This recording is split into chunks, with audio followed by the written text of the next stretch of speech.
Assalamualaikum warahmatullahi wabarakatuh. Perkenalkan kami mahasiswa Magister Manajemen Teknologi Institut Teknologi 10 November Surabaya akan mempresentasikan penelitian kami dengan judul Analisis Teknologi Acceptance Model atau TAM dan Teknologi Readiness Level atau TRL Auto Display System ABC perusahaan XYZ. Perkenalkan saya Imam Andrian Disoyo dan kawan saya Dewi Sinta yang akan menyampaikan penelitian sebagai syarat proyek akhir mata kuliah Manajemen Teknologi Inovasi dengan dosen pengampu Bapak Dr. Insinyur Tatang Ahmad Taufik MSc IPU dan juga Bapak Profesor Dr. Insinyur Mauridi Heri Purnomo MN.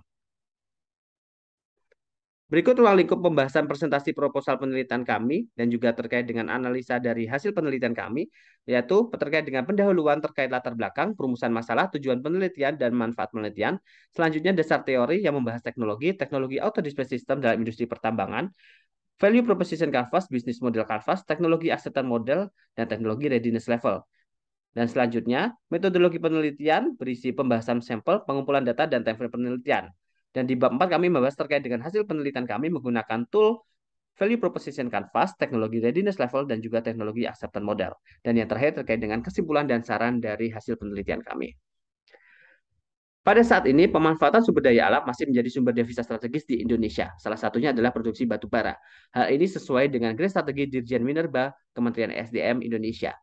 Setelah melalui masa pandemi, harga batu bara terus mengalami peningkatan di tahun 2021. Bahkan pada tahun 2022, harga ini mencapai nilai tertinggi sepanjang 10 tahun terakhir. Momen penting ini harus dapat dimanfaatkan untuk mendapatkan batu bara secara maksimal dengan efektif dan juga efisien. Mengingat puncak kenaikan harga batu bara ini tidak mudah diprediksi ke depannya. Ditambah lagi dengan adanya Paris Agreement yang mendorong beberapa negara melakukan konsentrasi dalam penurunan polusi dan juga penggunaan energi yang ramah lingkungan. Aktivitas pertambangan batu bara merupakan pekerjaan yang sangatlah kompleks. Pada pertambangan batu bara open pit, proses monitoring dan kontrol aktivitas secara konvensional sangatlah tidak disarankan. Mengingat akan banyak loss yang ditimbulkan, baik itu secara produktivitas maupun utilitas alat berat pertambangan. Dari gambar bisnis proses di sebelah kiri, terlihat bahwa kegiatan pertambangan dimulai dari kegiatan eksplorasi hingga pengangkutan batu bara menuju pelabuhan. Aktivitas yang memerlukan sumber daya alat paling besar adalah pemindahan tanah penutup. Dalam aktivitas penambangan batu bara dikenal dengan istilah stripping ratio, yaitu perbandingan jumlah tanah penutup atau overburden dalam bank kubik meter untuk mendapatkan 1 ton batu bara. Seringkali dalam kegiatan penambangan batu bara dengan elevasi dalam, memerlukan stripping ratio di atas 5. Oleh karena itu, proses pemindahan overburden merupakan aktivitas yang paling besar. Bagi perusahaan mining service, hauling cost dan juga loading cost menjadi parameter paling mahal, mencakup 50-60% dari total cost yang dikeluarkan. Oleh karena itu, perlu dilakukan efisiensi dalam hal perencanaan dan juga eksekusi yang tepat. Dalam aktivitas pertambangan dikenal istilah keserasian atau match factor antara alat loading dengan dump truck-nya. Pengaturan keserasian transportasi ini disebut fleet management system, yaitu kegiatan pengelolaan suatu armada dalam sebuah perusahaan. Tujuannya adalah untuk efisiensi kendaraan, meningkatkan produktivitas, hingga monitoring cost operasionalnya. MF dipengaruhi oleh jumlah dump truck di masing-masing alat loading, waktu edar loading untuk mengisi 1 unit dump truck, dan juga waktu edar dump truck itu sendiri. Gambar sebelah kiri menjelaskan waktu edar dump truck dimulai dari proses loading material, travel muatan menuju tempat pengurukan overburden, lalu travel kosongan kembali ke titik loading, dan juga hingga si dump truck itu siap untuk loading kembali. Menurut rumus MF, memungkinkan terjadinya 3 kondisi, yaitu MF kurang dari 1, berarti jumlah alat angkut kurang dari settingan sehingga alat loading akan menunggu dump truck-nya. Lalu MF sama dengan 1, maka jumlah kedua alat tersebut sudah serasi atau sinkron. Dan juga MF lebih dari 1, maka jumlah dump truck melebihi settingan sehingga dump truck akan ada potensi mengantri loading. Akan tetapi, terkait dengan nilai MF ini didasarkan pada kondisi ideal sesuai perencanaan planning awal. Ketika MF sudah disetting 1, masih memungkinkan muncul alat loading menunggu alat angkutnya yang disebabkan kecepatan berkendara operator alat angkut jauh di bawah standar, ataupun terdapat gangguan yang menyebabkan alat angkut itu berhenti di jalan atau di tempat lain. Oleh karena itu, diperlukan pengambilan keputusan dinamis yang cepat dan juga tepat saat eksekusi kegiatan operasional pertambangan di lapangan. Pengambilan keputusan untuk proyek kecil dapat dilakukan langsung oleh pengawas dengan melihat kondisi di lapangan secara aktual. Akan tetapi, untuk proyek dengan cakupan area yang sangat luas, cara seperti ini sangatlah tidak efektif. Pada kegiatan pertambangan, terdapat beberapa produk yang menawarkan digitalisasi fleet management system menggunakan konsep auto display system. Konsep ini melakukan optimasi setting fleet secara otomatis menggunakan algoritma. Site XSPT XYZ memiliki 3 pit dengan luasan area sebesar 1102,35 hektar. Sedangkan jumlah unit site XX adalah 35 unit alat loading dan juga 360 unit dump truck. Oleh karena itu, diperlukan auto dispatch untuk memonitor seluruh aktivitas load haul dump yang efektif dan juga efisien. Di dunia ini sebenarnya sudah ada beberapa perusahaan yang mengembangkan auto dispatch system pertambangan, antara lain Modular Mining, Catmanstar, Jigsaw, Wenco, dan juga Minelink. Akan tetapi jika membeli auto dispatch system dari pihak ketiga, perusahaan akan mengalami kendala dalam hal pengembangan aplikasi yang digunakan, yaitu terkait izin pengembangan dan juga tambahan biaya untuk setiap kali pengembangan. Oleh karena itu, PT SDZ memutuskan untuk mendevelop auto dispatch system secara mandiri di Site XX. Aplikasi ADS ini diberi nama dengan sistem ABC. Selanjutnya, dilakukan analisa menggunakan bisnis model Canvas dengan menganalisa 9 elemen. Sesuai dengan bisnis model Canvas, terdapat customer segment antara lain direksi, manajemen, pengawas, dan juga operator PT XYZ Site XX. Dan juga diharapkan improvement auto dispatch system ABC mampu menampilkan semua value proposition yang dibutuhkan. Berikut pada kotak biru terdapat 11 value proposition yang akan dicapai dengan tujuan optimasi untuk menurunkan structure cost dan juga meningkatkan revenue stream. Mulai dari optimasi matching factor hingga value proposition ke-11 terkait dengan match unit, service plan, dan juga execution. Pada slide ini, maaf, pada saat ini kita membahas perumusan masalah. SPT SDZ sudah memulai proses pengembangan auto dispatch system sejak Maret 2022 dan melakukan kick off launching sistem pada awal November 2022. Sejauh ini proses pengembangan sudah berjalan lancar sesuai timeframe project.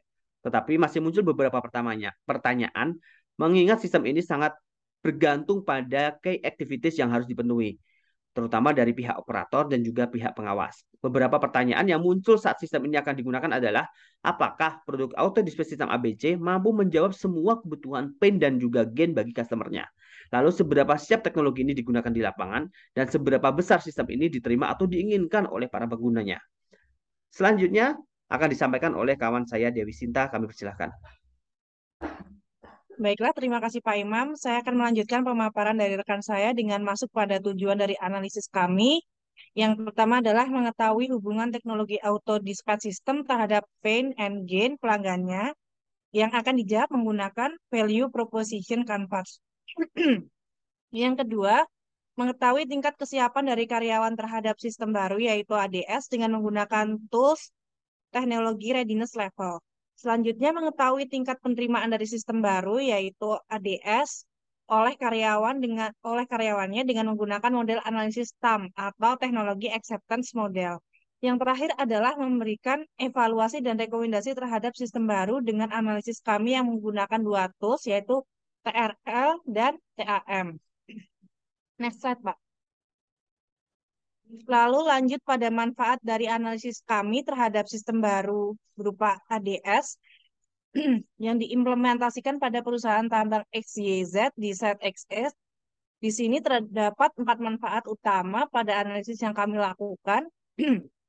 Yang pertama adalah perihal penerimaan.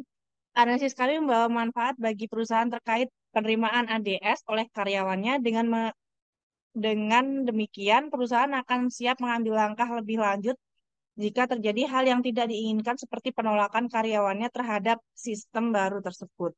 Lalu manfaat selanjutnya yaitu perihal kesiapan. Analisis kami membawa manfaat bagi perusahaan terkait kesiapan karyawan-karyawannya terhadap sistem auto dispatch.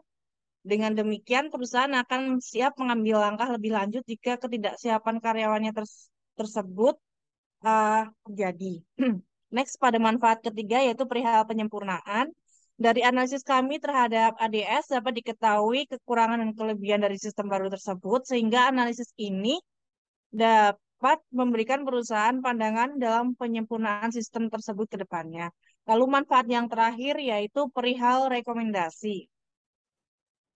Analisis yang telah kami lakukan ini dapat memberi kebermanfaatan berupa rekomendasi yang dapat diberi pada perusahaan terhadap pengembangan sistem berupa ADS di industri pertambangan batu bara.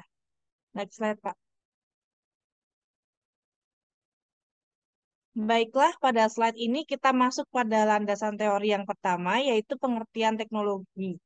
Pengertian teknologi sendiri yaitu sekumpulan ilmu yang diimplementasikan dengan tujuan memecahkan masalah umat manusia dalam menjalani kehidupan sehari-hari. Nah, dan teknologi ini dapat memberikan beberapa manfaat, di antaranya memudahkan dalam menerima informasi dan dalam berkomunikasi. Teknologi dapat diimplementasikan dalam berbagai ranah industri, termasuk pada industri pertambangan. Misalnya adalah teknologi auto dispatch system. Nah, apa yang dimaksud dengan ADS atau auto dispatch system akan dibahas pada slide selanjutnya. Next slide, Pak. ADS, Auto Dispatch System, merupakan teknologi baru yang diimplementasikan pada industri pertambangan yang berguna untuk mengoptimalkan sistem manajemen fleet serta memantau dan menyelesaikan aktivitas delay, standby, kerusakan alat selama masih berlangsung, gangguan di jalan, dan titik pengurukan. Berikut merupakan contoh perbedaan sistem manajemen fleet yang dioptimalisasi dan tidak dioptimalisasi. Pada manajemen fleet tanpa optimalisasi dapat kita lihat terjadi antrian truk pada alat muat yang mengakibatkan penggunaan bahan bakar yang tidak efektif dan menimbulkan biaya operasional yang tinggi serta mempengaruhi pencapaian produksi. Sebaliknya, manajemen fleet yang mengoptimalisasi dengan sistem teknologi tidak ada antrian truk sehingga tidak ada pemborosan bahan bakar dan terdapat peningkatan produktivitas. Next slide, Pak. Nah, kita masuk pada BMC atau Business Model Canvas yang merupakan tools untuk memetakan arah bisnis atau perusahaan, merancang perencanaan bisnis perusahaan berdasarkan proposisi nilai perusahaan, produk, infrastruktur, pelanggan, dan keuangan. BMC sendiri terdiri dari 9 blok. Blok pertama yaitu customer segment. Nah, elemen ini menggambarkan sekelompok orang yang berbeda dan ingin dijangkau atau dilayani oleh perusahaan. Yang kedua adalah value proposition. Elemen ini menggambarkan gabungan antara produk dan layanan yang menciptakan nilai untuk segmen pelanggan yang spesifik.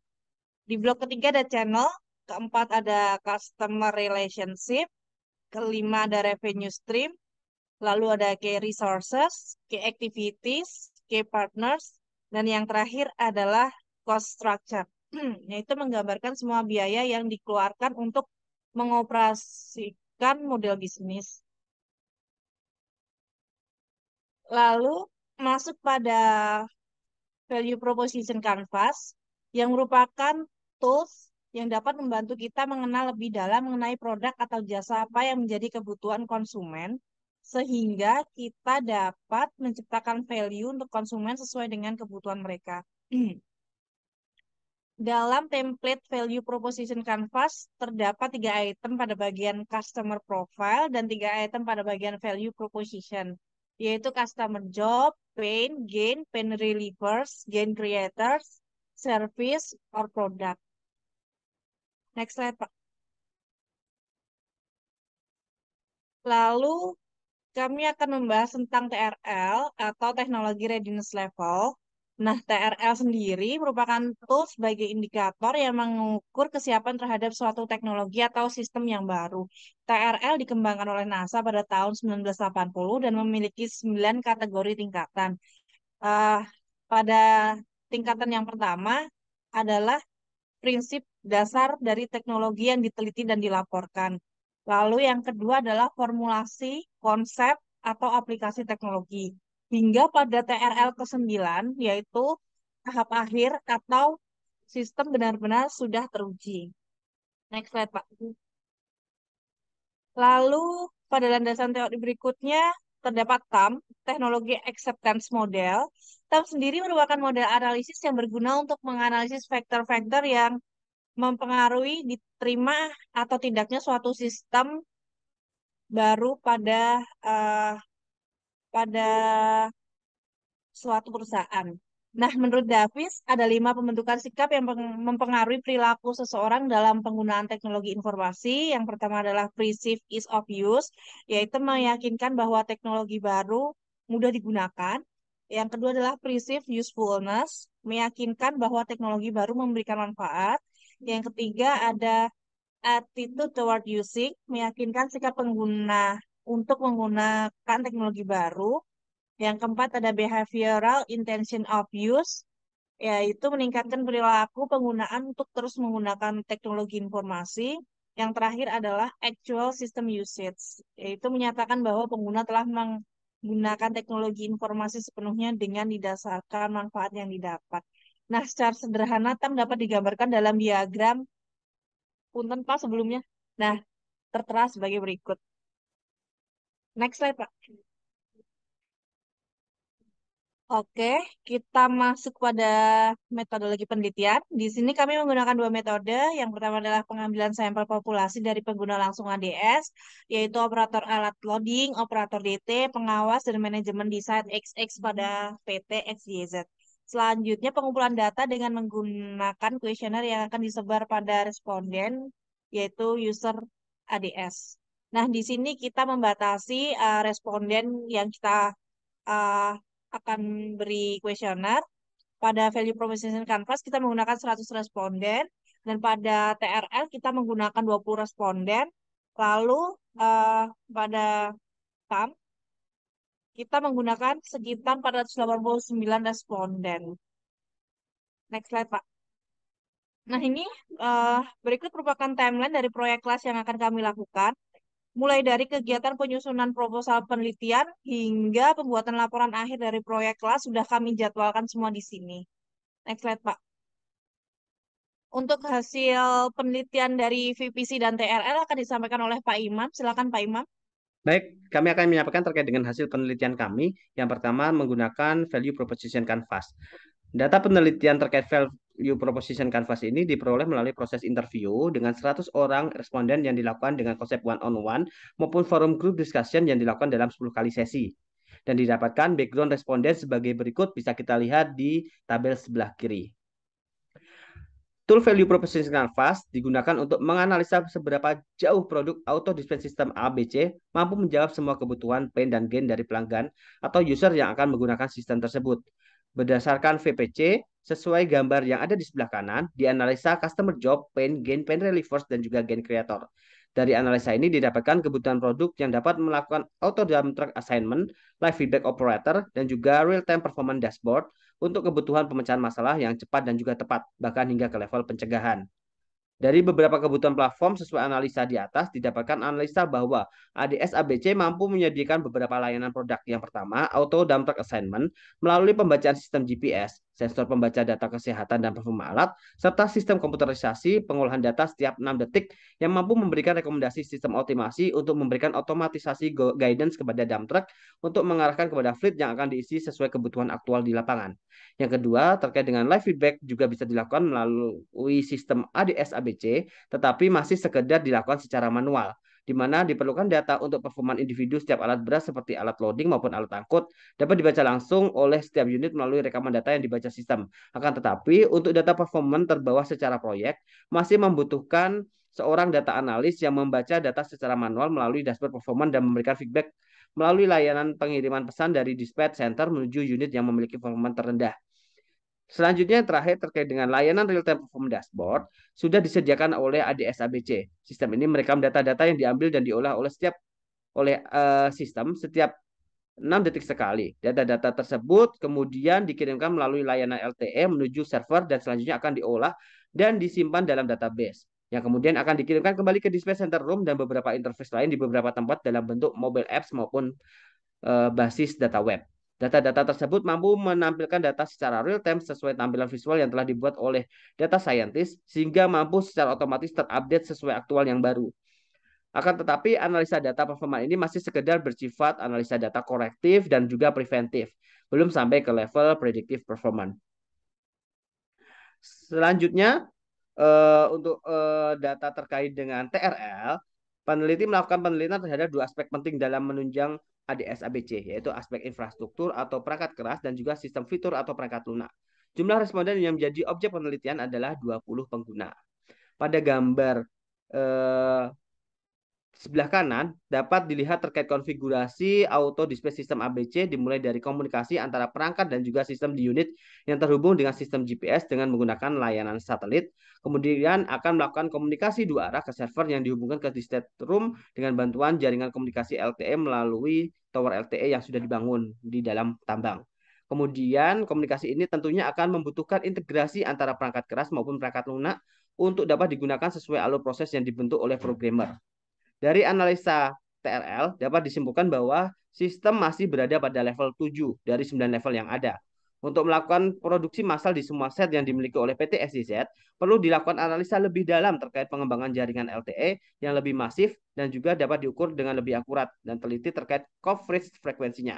Mengingat area pertambangan merupakan area dengan topografi yang berliku-liku sehingga banyak hambatan yang mungkin muncul dalam pengiriman data melalui jaringan LTE.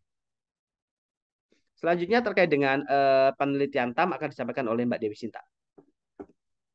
Baik, untuk analisis TAM, kami menyebarkan kuesioner dengan beberapa pertanyaan terkait tingkat kegunaan, tingkat kemudahan penggunaan, tingkat sistem pengguna terhadap penggunaan, tingkat penerimaan terhadap teknologi ADS. Nah, setiap pertanyaan diberi range 1, 2, atau 3, yang berarti 1 itu tidak setuju, 2 setuju namun masih ada keraguan, 3 sangat setuju. Didapat hasil sebagai berikut. Dari hasil didapat rata-rata adalah di angka 2 yang berarti setuju namun masih ada keraguan. Tapi hal ini tidak menjadi soal karena dari hari ke hari para staf akan terbiasa dan akan menerima sistem ini dengan baik. Oke, next slide, Pak. Baik, selanjutnya kami sampaikan terkait dengan kesimpulan dari hasil penelitian yang kami lakukan. Berdasarkan pengolahan data dan perhitungan data yang telah dilakukan terkait evaluasi VPC, TRL, dan juga TAM, Auto Display System ABC perusahaan STZ di site XX, maka dapat ditarik kesimpulan sebagai berikut.